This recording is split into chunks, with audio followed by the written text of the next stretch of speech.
A very cold day out there. No icicles on my window so far. So hopefully I won't have to do too much of that. I'm going to do a quick World War III update. Just some news that kind of came. I was going to wait till I got both sides of the page full, but I figured this was good enough. There's lots in here. Today's going to be kind of an interesting day. It's about 8, 9 o'clock in the morning, 8:30, 9 o'clock. Hopefully around 10, Bob and I are going to go on a road trip. Might be getting something.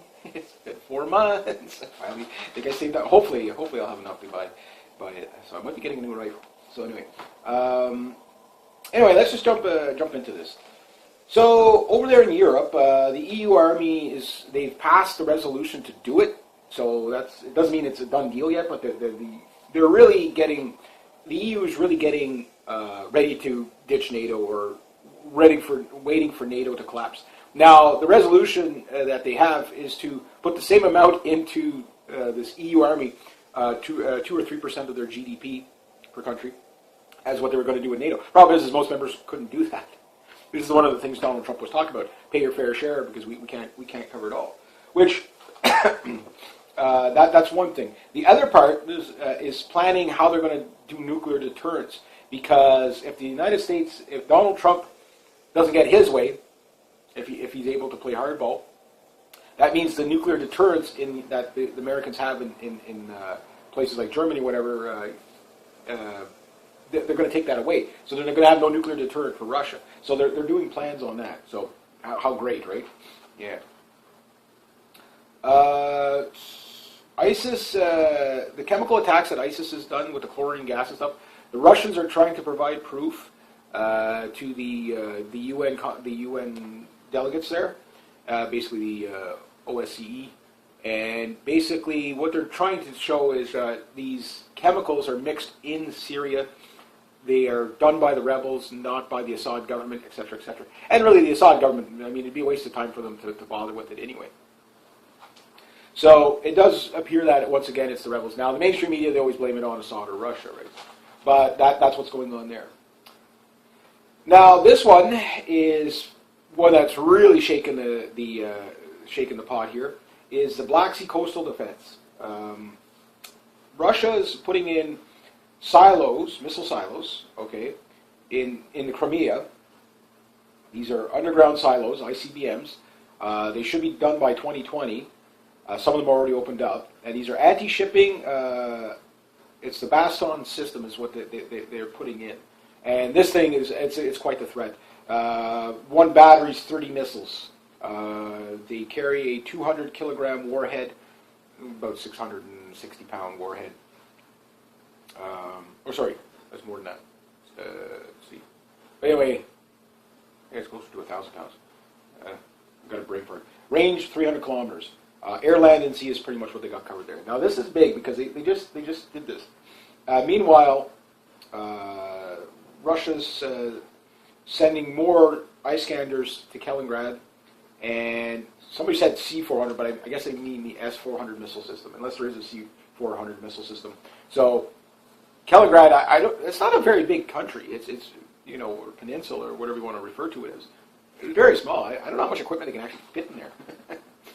You know what I mean? But you have to understand what Kaliningrad is it's a landing base or a landing ramp for a Russian invasion right into Poland, right? So, or Ukraine.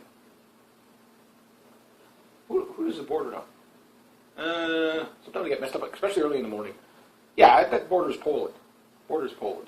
It's just a little tiny chunk about that big, and then Poland is this big, that type of thing. And they're right here, and basically the Russian can go, whoop! they got themselves a ramp, so for land invasion they can do it. So more build-ups there. The ice scanners again, conventional warhead, nuclear warhead. These machines are quite terrifying when you think about what they can do. The S-400 missile system, that again, with air defense, here's how the Russians are working it, and this is how most militaries are working. So you have, on the ground, your ice scanners, which can actually be fired surface to surface, is their main role, okay?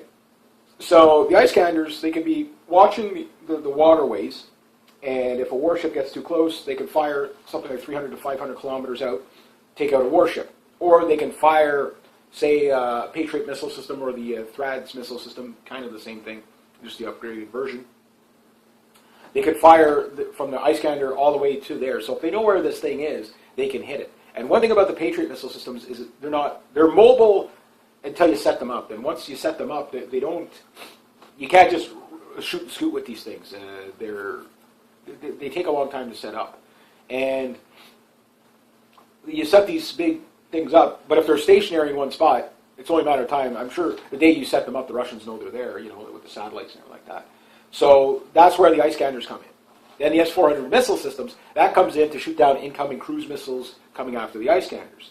Now, they also would be used for air defense, obviously, for the S-400s. Now, in the bob and weave of the missiles flying all around, you have Russian fighter jets that will, kind of play cat and mouse, and if they're really smart, they will corral jets or lead enemy jets into the massive jaws of the S-400 system. So it does these machines.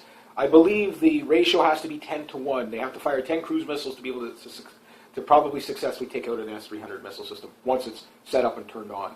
And the biggest problem that NATO has is they don't know how these systems work, because the Russians, their tracking radars are on, but they don't turn on the system when NATO is around, so they don't know how to beat the system. The only thing they can do is just lob cruise missiles at it until they can hit it, right? So, but that said, how many, considering the umbrella range of the S-400 and soon to be S-500 missile systems coming in, these things range well into, like Poland, for example, one S-400 missile system covers half of Poland, that type of thing. So it really does, well, maybe not half, but you get the idea. They can cover a lot of area.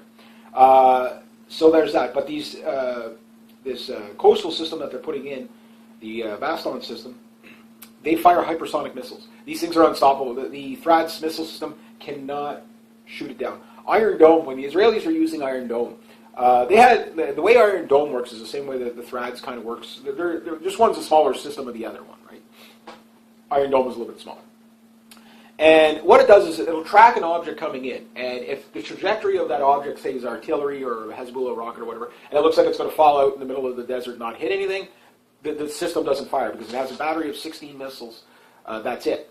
But if it does seem like it's coming in, it'll throw up its interceptor and take out whatever's coming in. If it works as good as advertised, that's the whole thing. And let's go with the numbers are 100% correct. There's no BS in there whatsoever.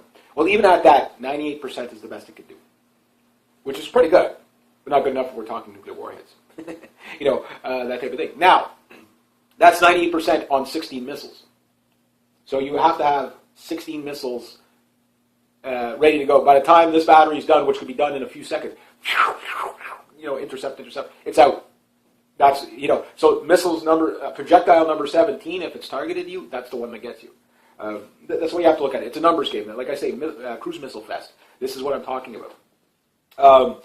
The good news about that stuff is that stuff doesn't really harm a lot of people. However, it's what comes after that. After all the THAAD missile systems are taken out by the Russians, and they will take them out. They'll take losses. Doesn't mean the Russians won't take any losses. But once they have that, then they have numbers on their sides. There's nothing to really stop them. They'll just send wave after wave of Su-24s over the treetops, blowing the shitballs out of everything. This is what NATO's already talked about. They cannot take Russian air power in Eastern Europe.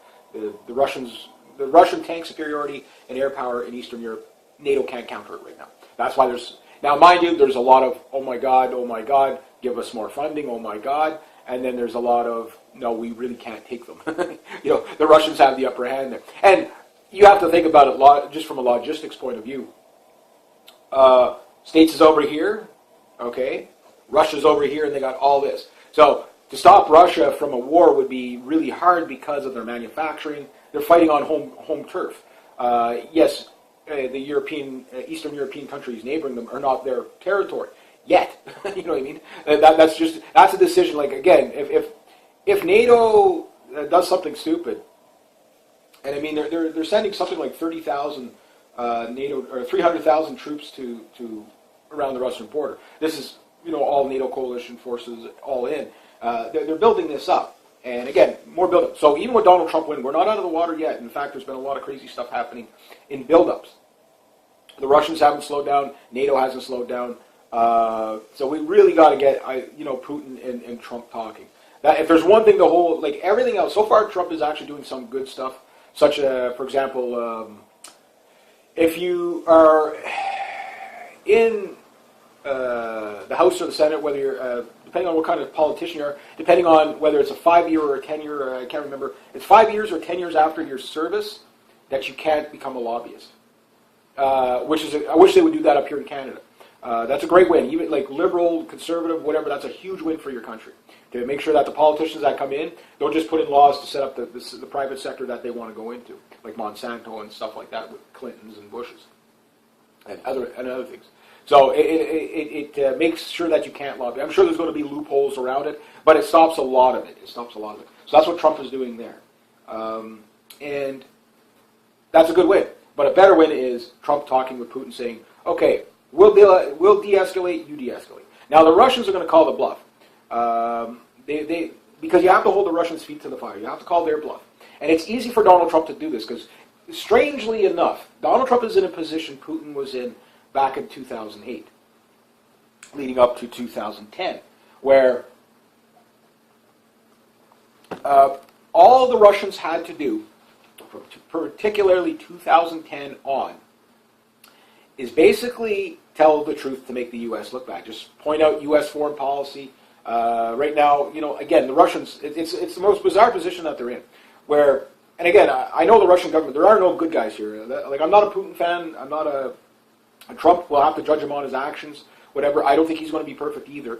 But I think a world can survive quite well with a Putin and a Trump. I know some people are going to get mad at that, because I know there's a lot of anti-Putin out there on my channel, and I know there's a lot of pro-Putin out there on my channel. What I'm saying is, look at the actions of these men, judge them by what they do. With Putin right now, again, he's got the upper hand because all he has to do to make the U.S. look bad is tell the truth. Look, they fund the terrorists, they did this, they did that, and U.S. foreign policy. They fund neo-Nazis in Ukraine to overthrow the legitimate government.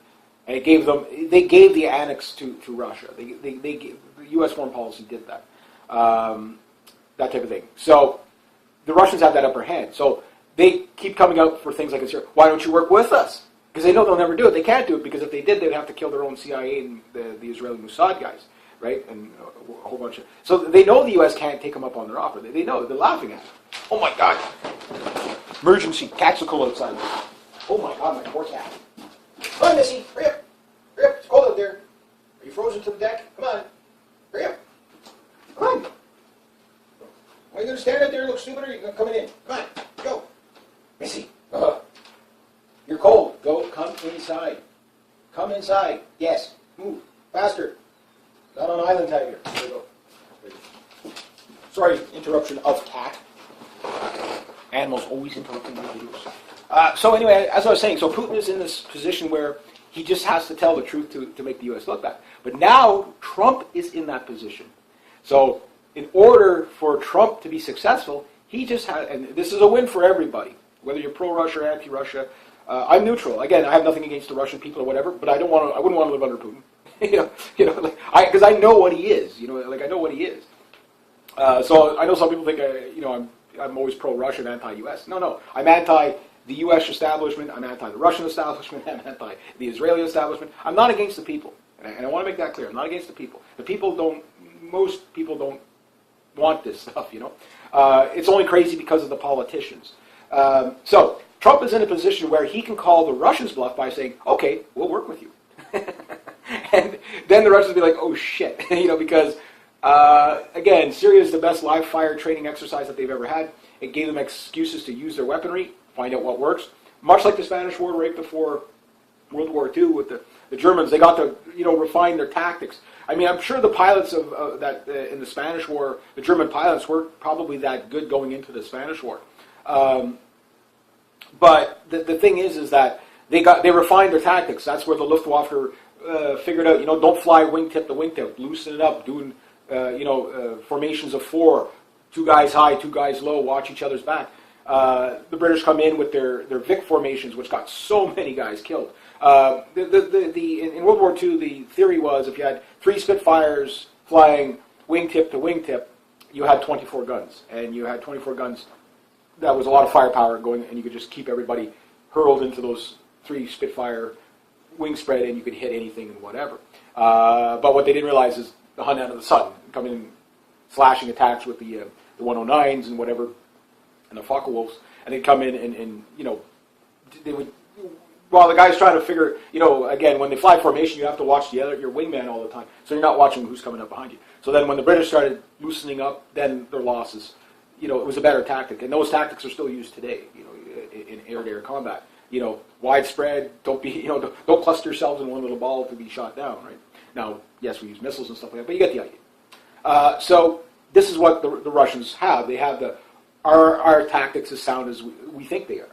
While NATO's building up on our border, we got to, again, take all that money. And I've said it right before. This is why I've always said the Soviet Union never collapsed. It never did. A lot of people have asked me about that, saying, how did you come up with that idea? Because clearly the people are starving, that type of thing.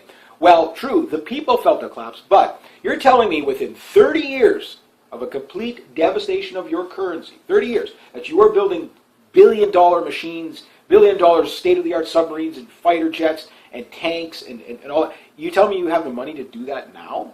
In just 30 years? No. What they did, and I think it's pretty clearly, Putin did do some good things for Russia. Putin, he did go rogue. And right now they have nobody to replace Putin. But what happened was when Boris Yeltsin dropped the ball, Putin came along, they had the collapse, they took the money, and they diverted it sold off the resources, pennies on the dollar to the oligarchs, and basically took all the money and put it into the military-industrial complex, if you haven't figured that out by now. I'm not saying there wasn't any hardship or any collapse, there was, but it went to the people. They did it covertly. Right now, the American government is doing it overtly through the banking system to basically take the money and put it right into the military-industrial complex. So there's no difference between Russia and the United States. Both are propping up a military-industrial complex. So if Trump comes along and starts calling the bluff of Putin, and we know the Russians are going to test Trump. They're going to do border incursions, day after day for a couple of months just to see. But when they're talking, and depending on Trump, they want to see if Trump is a hothead or not. They're going to have to find this out. Because if they don't know how far they can push him, he's dangerous. Obama, they know how far they can push Obama. Hence why the Russians are able to take so much. Hence why we got all these, the Arctic is just freaking plastered with Russians.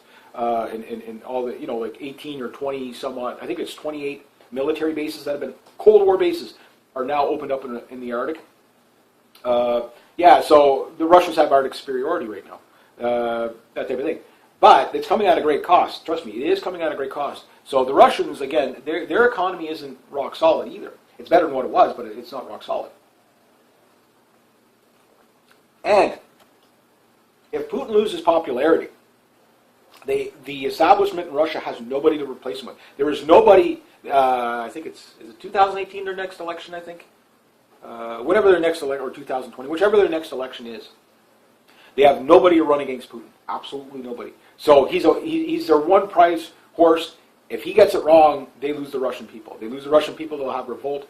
Then the world gets really dangerous because we don't know where all these crazy weapons are going to end up. So that's something to keep in mind. And there are troubles there in Russia. There's no, because their government is every bit as corrupt as the U.S. government. And I know sometimes I don't bring that up, but I'm always assuming that people already know this. Russia's never been known for having a straight arrow government. They never have been, right? So I'm just assuming everybody knows this. So if I don't mention it all the time, it's not because I'm pro-Russia or anti-Russia or whatever. It's I'm assuming everybody knows this. So Trump is in an interesting position. So for Trump to call the bluff, he has to call for nuclear disarmament, which the Russians have just taken that off the table. Where I forget what agreement it was, but they just went. Basically, it was I think the 1991 agreement with George Bush Sr., where him and Gorbachev basically said, okay, well, here's what we're going to do. We're going to limit both sides to 1,600 vehicles max to deliver the weapons, meaning no more than 1,600 subs, battleships, or warships, fighters, bombers, land, whatever. No more than 1,600 vehicles on each side. Now, the Russians haven't kept to the agreement anyway, but and they've been building. And also, for example, the Minuteman 1, 2, and 3 missiles. Basically, Minuteman 1 warhead, Minuteman 2, 2 warheads, Minuteman 3, 3 warheads. All the Minuteman 3s have been turned to Minuteman 1 missiles to say, okay, well, we'll only put one missile, one warhead per missile. The Russians, they haven't went down on that at all. In fact, they're now moving into like 12 warhead missiles. Most of them are 10. So yeah, the Russians they haven't kept on with that, and that's the scary part. And again, there's between right now, I think 2014 count again, because we don't know all the stuff that they lie about. I mean, Israel's got like something like 300 to 600 nuclear warheads, and their official statement is no comment. You know what I mean? So that type of thing. So we don't know how much of this stuff is out there. But if there's 15,000 as of 2014, the official count is 15,000 per side, or all in. So Russia and the United States has 15,000 warheads, which is terrifying when you think about that. That would kill everything on the planet.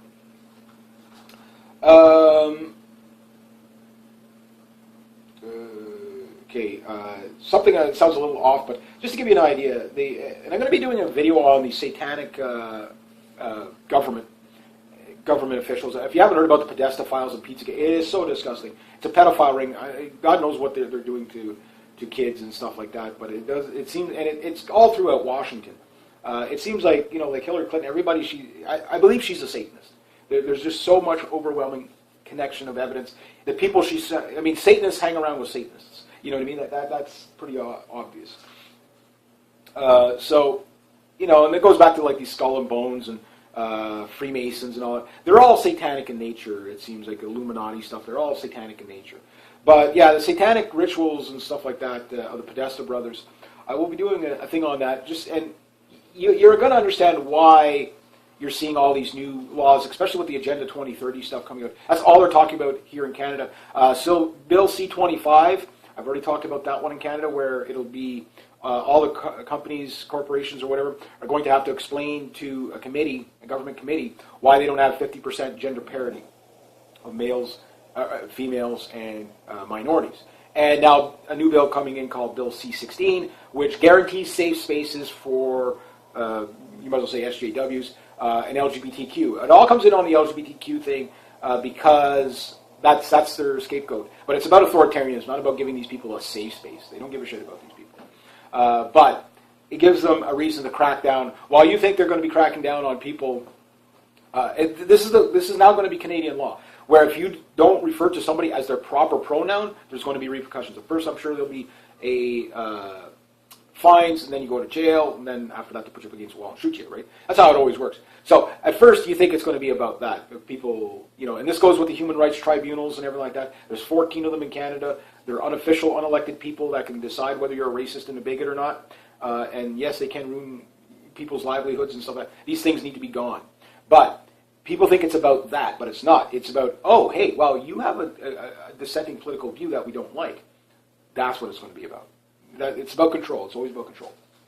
So for my fellow Canadians, Bill C-16 and Bill C-25, you might want to look at those. They're not good. They're just not good. But anyway, in the States, the Department of Justice wants to legalize 12 perversions, including pedophilia. Yeah. Why? Have you noticed? And these people that want to do this, guess what they have links to? Satanic ritual. They're all these Zionist, neocon types. They run as a pack, right? So the best way to get these laws passed, and you have to understand, it will work for the Jews for the Talmud, because they want to have, in the Talmud it says they can have basically sex with infants. I'm not trying to demonize all Jews, but that is a part you can't not point that out. Child brides for Islam, so it works on that. And then for satanic ritual, the one thing about satanic ritual is the decimation of children. That's the biggest evil to a satanic person.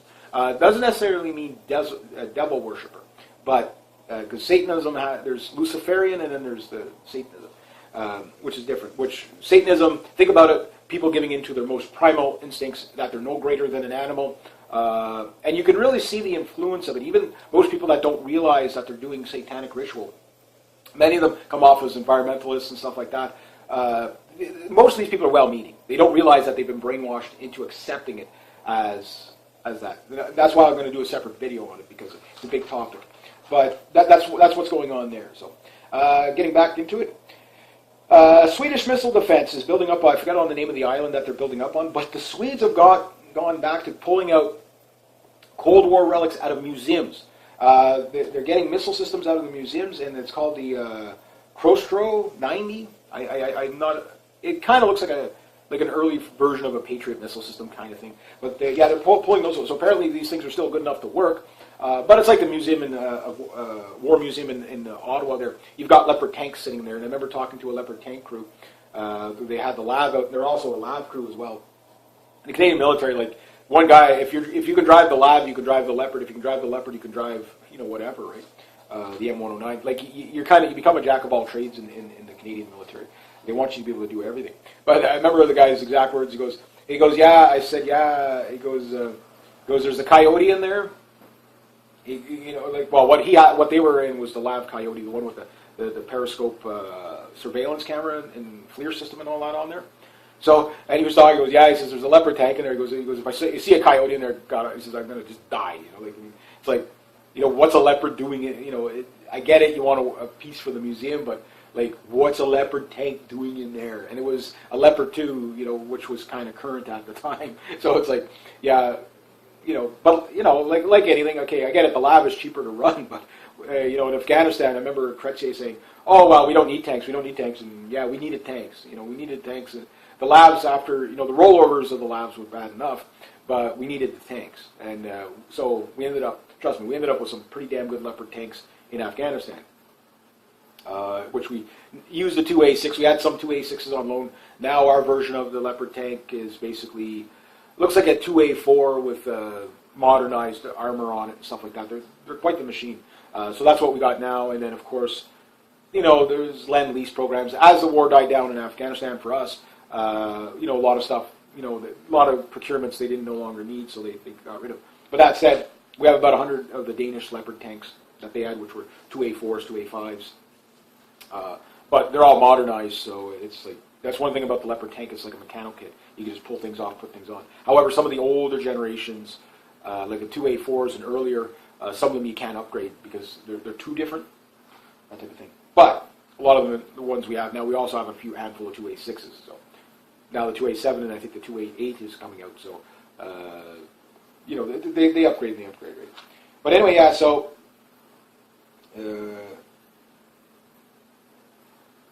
the island, the Russians are also building up on the other side. Crimea Islands, something like that. They're putting in anti-shipping missile batteries, kind of like what they're doing there in the Crimea. Japan is kind of nervous on this because these are disputed islands between Russia and Japan. And this goes coinciding, so you got missile system on the Black Sea, missile system over here. I guess that would be the Sea of Japan. And basically on the Pacific there, so right off the Russian coast like that. So on this island that again, and we know that Japan and Russia went to war just at the turn of the century there. But I don't think Japan would be as lucky this time around. That's it, that type of thing. And again, 300,000 troops on eastern border of Russia. That's been building up now for a while. NATO's still going full bore with that. So the Russians, in response, are putting in the missile systems to take out shipping and stuff like that.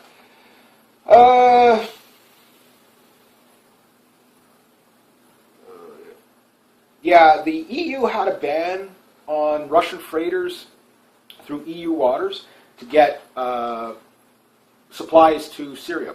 But it looks like the Russians have found a way around somehow, and they're bringing in jet fuel and stuff like that, even though the Russians just went around the EU ban. They don't give a shit, right? They're like, well, the EU's a stick in the mud no matter what. They're going to be a stick in the mud for us because, again, the Russians, they have no reason to comply with anything the EU says or like that. They're not playing ball. I think it's only when Donald Trump gets in there and calls bluff. That's what you have to do with the Russians. You have to call their bluff. And then the reason why that's important is because it will, if, this is going to sound strangely, something I said about Syria, and I think I was called this one pretty good. It's not a done deal yet, but as Syria stabilizes, the surrounding nations will be destabilized, such as Israel and Saudi Arabia and Turkey and whatever. And that's still ongoing. It's still ongoing for a bit. But I believe if the worst thing that can happen to Russia, believe it or not, is improved relations with the United States. Because, again, if they start to improve relations, Russia won't be able to justify the military spending, which will create dissent at home. And they're going to have a hard time. And if they have to crack down on their people, that's how you beat Putin. That's how you beat that regime. But that's also dangerous because if both sides need the boogeyman. The Russians and the Americans both need the boogeyman. They always need an enemy to fight, right? Or the perception of an enemy to fight, whichever it is. But the thing is how do you turn your economy that's kind of ailing? Now, you have to understand the Russian economy has been hit very hard with all the sanctions and all the war, the oil pumping and all that stuff. So, yeah, right now they don't really have a lot to fall back on. They're a resource-based economy, and that's the same problem up here in Canada with imports and exports. That's all you're relying on. You don't have a great domestic economy, which here in Canada, I mean, we're suffering now too. We're moving into our 2008 collapse now, where we're going to end up like Greece, Spain, Italy. Again, if you listen to what they're talking about in Parliament, for example, you have this one Liberal candidate, I can't remember what his name is, but anyway, sit there talking about how the Liberals created 9 jobs in Edmonton and 12 jobs over in BC. I'm like, okay, there's tens of thousands of people out of work, and these are government jobs, so it makes it even worse. So again, they're just. I think a lot of the Liberals are well-meaning. They're just out to lunch. But it's the ones at the very top. You have to understand. George Soros runs Canada. We'll be doing a video on that. And it's very, very true and very, very terrifying. But it's going to fail, and when it fails, people are going to be pointing fingers. Now, one thing I'm hearing on the CBC, and again, I'm waiting for. If someone does, I mean, I'll do it. If I can get the people to do it, I'll do it. But right now, if there was ever a time, and this comes from Maclean's, one of the editors at Maclean's magazine, which is probably one of the very few, if the only, right-wing magazine published in Canada, I think. And they're right-winger, but they're moderate right. They're not, batshit crazy right. They're moderate right. And they're saying, well, all this populism, yeah, we could see a Donald Trump-like figure pop up in Canada. Now, that said, yeah, the timing is right for one to move in. Kelly Leach seems to be the first one stepping up, but I don't think she was going to be it. She's way too... she's not clear enough on when she talks about Canadian values. You have to say the words out loud. She's still playing that politically correct fence, that type of thing. So, but you could see she's trying to move in that direction, and to become the leader of the Conservative Party. But the Conservative Party are globalists, so it doesn't matter. If you listen to Rhonda Ambrose and stuff like that, she's the interim leader for now. But the thing is that again, there's nothing that there's no changing in the guard here. All they did is they put a woman out front. That's it. Now, this is the day, because of the current year, yes, pretty much all political leaders now have to be women. And I'm not saying that for gender parity. I'm saying that that's how you dupe the system. So, for example, Marine Le Pen over there in France, she's going to win a lot of it because she's a woman. Because there's no way you could get, in France, that you could get a right-wing populist guy elected. It's just, people are too... racist bigot. The doubling down on that men are evil, racist bigot, is still too heavily ingrained in the society. Give it a few more migrant attacks. I don't know. I think people ease up on that. But we need a Marine Le Pen in Canada. That's why I would propose, I'd like to be the so-called mastermind behind a nationalist movement in Canada, because it would put Canadians first. I'm not a ZKL Nazi. I don't care to live in 1933 Germany. I live in Canada. I'm a proud Canadian. Maple syrup, bacon, mayonnaise, totin', beaver skin, and yeah, that I'm a Canadian, eh? Yeah, hear me roar, eh? Cross-check you with a hockey stick, eh? With a boot that. Yeah. Anyway, yeah. So it's but the time was right. And even the national, and you got to understand when these pundits, the CBC pundits. They have to be very careful when they bring on guests, because sometimes the guests will catch them off guard and say something politically incorrect. And again, we don't have all the hate speech laws to protect, the safe spaces of the CBC yet, right? So So this McLean's guy, he was saying, look, he says, the Donald Trump thing, he says, the media called it wrong because they didn't listen to the people. And he says it in a very, even some of the CBC pundits, there's one guy, I like the guy, I think he's a good commentator. Yeah, he's supposed to be like the right-wing version, the right-wing voice of the CBC commentator from time to time. And he does come off sensible, but there's a line you can't cross, right? And the last time he was on, you could tell that he was really trying to tell the people, the same thing this guy was telling the people, that there is going to be risings of that in Canada. Well, let me put it to you simply. Within the next 4 years, 1.2 million immigrants are coming to Canada under Trudeau. If there was time for a right-wing government, it's now. Why? Because, like, again, one's bringing, the Conservatives are bringing these people in. They're okay with this because you're bringing them in for cheap labor, insourcing and outsourcing. If you don't know what insourcing and outsourcing it is, that's how you lose your job. Research that. The next one is the Liberals think that they're going to get a voting demographic. Same way it's the way they think. They all think alike. If we bring in more minorities, well, then they'll just vote for us. But a lot of times these people don't vote. You know, a lot of times these people don't vote. And even if they can bring them in a year, in 4 years, if you get one nationalist government out there saying, hey, you know what? We're going to go back to tap on, tap off immigration. We're going to cut it off for 10 years, then reassess if we need people in 10 years. Because the arguments are simple. There's so many arguments against mass immigration, or immigration in general right now. There's no need for it. We have enough people. There's not enough jobs. The healthcare system is strained. The retirement system is strained. The welfare system is strained. There's inflation of populations in the city, creating all this, we need all this mass transit and driverless cars now. So people are seeing that, saying, you have all these people, and then you have all this green environmentalism types, which this is how you play that part of the populace. You say, look, we keep hearing how the Liberals and the NDP and the Green Party are, want to lower our carbon footprint. Well, why would you bring in more consumers if you want to lower your carbon footprint?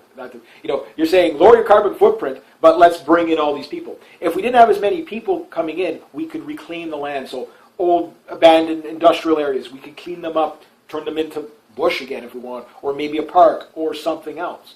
Turn it into something green. In other words, environmentally sustainable. The second one is this was brought in by Jean Chrétien. Basically, whenever a immigrant becomes a citizen in Canada, the law firms, these agents that bring in this is why they're always so much for mass immigration. They get a $50,000 bonus per person that becomes a citizen. That law needs to go away. So because that shows you that they're just bringing in people as a racket, right? So there's that, and there's just it takes 3 generations to integrate people, and integration is the most important part of immigration. So if you bring in people too fast, you're just going to form ghettos like we see in France. Next thing you know, you have 700 Shri and no-go zones. So I think the progressive agenda is going to die in Canada too. It's just people are waiting for their voice. That's what they're waiting for. The other thing too is gun rights. You start giving gun rights and farmers' rights, you got the rural areas right there. The populace, you have to play the environmental card to a good degree, which, again, I do believe in a good proportion of environmentalism, but real environmentalism, not the globalist version of carbon taxing everybody. Because that you could tax consumption, sure, that makes sense. But this cap and trade, carbon tax, no, it doesn't make the planet any greener. It just allows the politicians to get richer. And you just point out that hypocrisy, that type of thing. So a populist uprising is one thing, but you also have to have a clever plan to not just completely overthrow the entire system, but to play the key things that you can actually pass within the first year or so. And then work on other bigger, more difficult things. Get your party in, and then, because there's 100 years of globalization that it took to put into play, and it's failing now, and it's going to be messy when it does.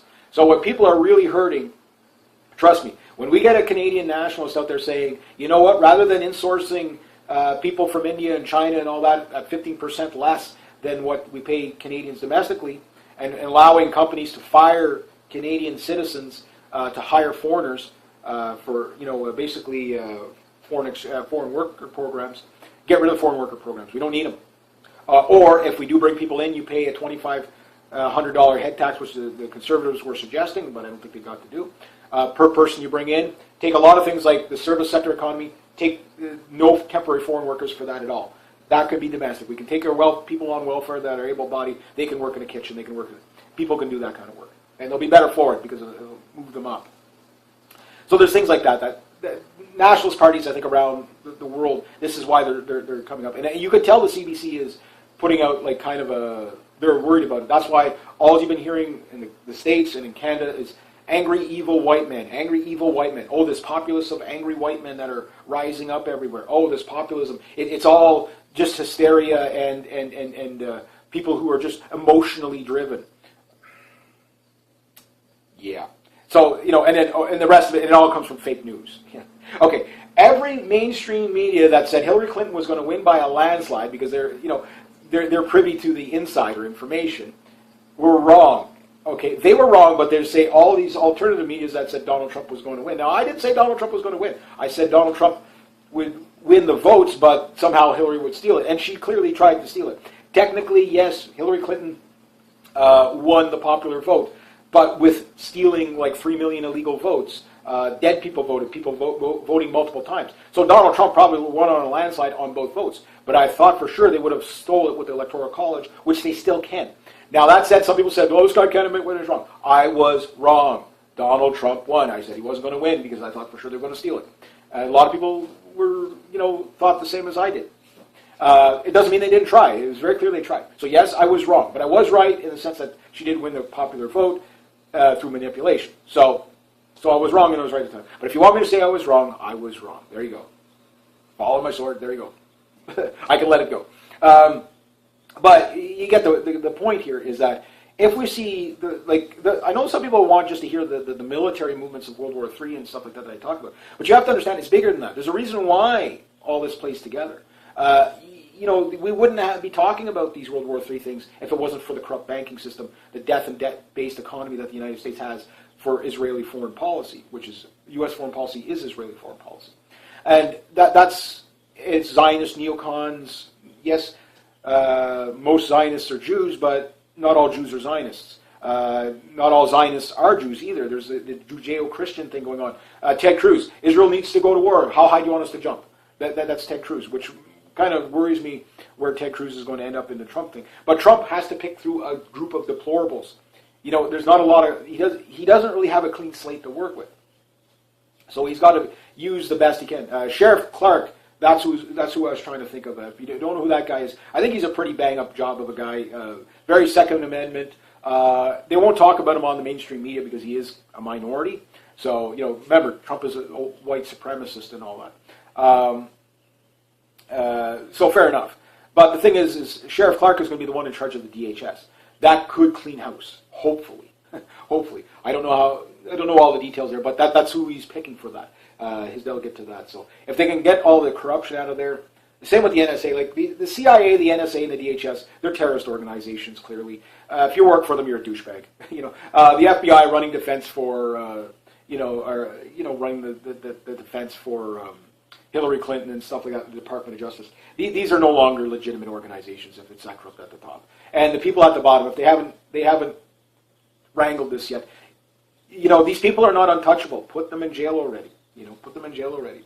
So people are seeing that kind of corruption, and it's just, whether they're on the left of the idea or the right of the idea, they see the corruption, but it's also leading them to understand that why the foreign policy and why we're at war and who we're really supporting. We are supporting ISIS. We are the terrorists. We are blowing up Middle Eastern countries. That's why people are flooding into Europe. George Soros is buying the rafts. I mean, look at the rafts that these people are showing up in. These 30, 40-foot long rafts, 60-foot long inflatable rafts. These things are tens of thousands of dollars, 30, 40, 50 grand a raft. You're telling me some poor people in North Africa have the money to buy this? They're buying it as groups? No, it's supplied by governments. So that's what people are against, and that's why the populism is moving up so much. But it doesn't mean we will be without war. I mean, there's problems with too much nationalism, too. It could lead into civil wars within Europe. I think that comes after the 10th Crusade part with the jihadis. Right now, I mean, France has one choice, because it's not like they're going to be able to repatriate these migrants coming in the Sharia zones. It's either give France those areas to the Muslims, okay, which I don't think is going to happen, or you're going to be out of civil war. So France will be out of civil war. I think the 10th Crusade civil war, the first Crusader battle where you're going to have body counts on both sides, is probably going to be in France. But the big one I'm still saying is going to be the UK. It's going to be in Britain somewhere. 20,000 on 20,000, 50,000 on 50,000. It might be that small. It's going to be an all-out just bash fest in the streets. And a lot of people can't see it. There's a lot of my Reg, I don't see all this violence that you're talking about because it's a snap. It comes as a snap. It doesn't come. It's incremental. Brexit was a snap. Donald Trump was a snap. I mean, look at all the people that what the mainstream media is saying now about the polls is that the polls were wrong because people just lied. They didn't want to be ridiculed for voting Donald Trump. And I can understand there was probably a lot of that too. Saying, oh yeah, no, I'm going to vote for Hillary Clinton. Why? People want to keep their jobs. People are losing their jobs for voting for Trump. Kids are being beat up. People have been shot. The amount of violence towards, again, you have to understand, the radical left is turning Trotskyist now. They're in revolution mode, which means they're going to be violent against anything that disagrees with them. So that's what we're up against. Now, that said, getting back to, but that's all part of the system. It's all part of the system. It all plays into how the war will shape itself, or if we move away from it. But it really will depend on Putin and Trump and how they work together. But I think what Putin will have to do is, if Trump calls his bluff, he has to get something out of it for his country. Because if Putin wants to maintain control of Russia, because there's nobody to replace Putin right now. There's nobody that anybody in Russia would vote for over Putin right now. There's nobody. They've got nobody. So Putin has to bring back prosperity to Russia. He has to do it, and it can't just be for the oligarchs. It has to be for the people. Because if he doesn't, the Russian people are used to the government's fucking them over anyway. But it does. Push comes to shove. It doesn't take much to get revolution going. It really doesn't. Even during good times, it's pretty easy to get going. That type of thing. So that said, that's what we're up against. So we'll have to see what the actions of Trump is going to be. I think the fun part starts in January when he's inaugurated. If the Electoral College doesn't steal the election for Hillary Clinton, you never know. Again, it's not a done deal yet. It's not a done deal. And would she have that done? Yes. Yes, she would have that done. I mean, at this point, if you have any doubts that she's that crazy, I mean, if she's still alive. I don't know if you've seen her recently. I don't know, maybe she's been on a bender since the election. But she looks like death. Like, I think probably she has like a failed kidney or something. I have no idea what's wrong with her. This woman looks like death. But again, right now, it is in the interest of the world elites to kill this woman too, because dead people tell no tales, right? So again, don't be surprised if Hillary Clinton dies just before Donald Trump's inaugurated. Then after that, watch for other world elites just kind of dropping dead. Okay, so moving on. Last thing I'll cover. Over here in Canada, well, looks like Justin Trudeau is going to make good on his promise about the fighter jet competitions. We're going to be getting apparently 18 Super Hornets, which was probably the most logical choice to replace the CF-18 anyway. But we're only getting 18 of them. I don't even know if we should even buy them, because it's like, well, if we're going to do fighter competitions anyway, Trudeau's out there saying, well, we don't have enough to, our jets are old and whatever, and, they need to be replaced, and we can't fulfill our NATO obligations and our NORAD obligations, which I don't think is true, because there are military advisors saying we don't need to buy a stopgap jet yet. We could just do the fighter competitions. I mean, how long does these things take, right? I mean, the Americans have been flying the Super Hornet now for a good while. So it's very clear that what the operational costs of these machines are going to be. That type of thing. We don't really have to do. We can fly them for ourselves, see how they handle the Canadian Arctic and stuff like that. We can do those things. Meanwhile, we can pick up maybe a Eurofighter. I would like to see an Su-35 in this competition, but I don't think it'll happen because of Russia. However, Trudeau does seem to be a little bit warmer towards Russia than Harper, not by much. And I can imagine the outrage if we actually. But again, just from a point of view, even if you weren't going to buy a Russian aircraft, I would definitely take their frontline fighter and put it in the competition. Why? Because then you'll know how to beat it if you don't pick it. You know what I mean? You'll know what its weak points are. MiG-29, that type of thing. I'd bring those in because they are good. I'd bring in the Assault Gripen, try it, the Rafale, the Eurofighter Typhoon, F-22. I don't think we'd ever be able to afford, but I'd bring it in anyway if they would allow it. The F-35, give it its fair shake if you can get one to fly. I think the single engine stuff we got to stay away from. What else? The F-15s, like the Silent Eagle. I don't know if it would be worth it to bring those in. The F-15 is really an air superiority machine.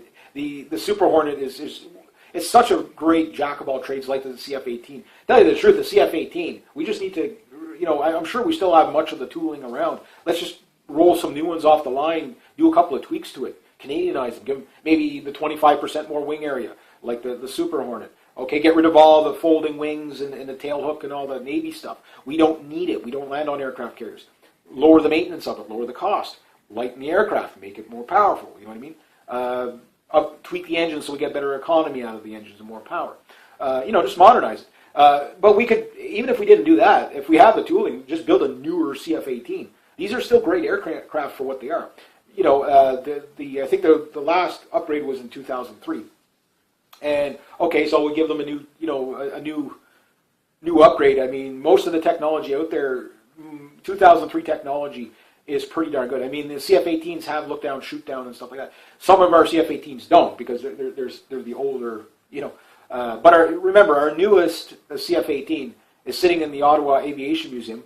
It's the National Aviation Museum. It was the last one to roll off the line, and it's also was built like in 1987. So we just need new ones. But the Super Hornet, I mean, that might be the wave of the future. But yeah, I'm looking forward to the fighter competitions. Hopefully they conduct them properly, but it's going to cost us no matter which. So anyway, I'll leave it at that. So if you like this kind of content, please consider making a donation to the channel. Links down below. Thank you so much to everybody who has. Next to that, rate, subscribe, share, comment, like. Be true to yourself, be true to others. Always do the right thing, and have yourselves a great day, eh? G'day, hi, and welcome. All right. A very cold day out there. No icicles on my window so far. So hopefully I won't have to do too much of that. I'm going to do a quick World War III update. Just some news that kind of came. I was going to wait till I got the full, both sides of the page full, but I figured this was good enough. There's lots in here. Today's going to be kind of an interesting day. It's about 8, 9 o'clock in the morning, 8:30, 9 o'clock. Hopefully around 10, Bob and I are going to go on a road trip. Might be getting something. It's been 4 months. Finally, I think I saved that. Hopefully I'll have enough to buy it. So I might be getting a new rifle. So anyway, let's just jump into this.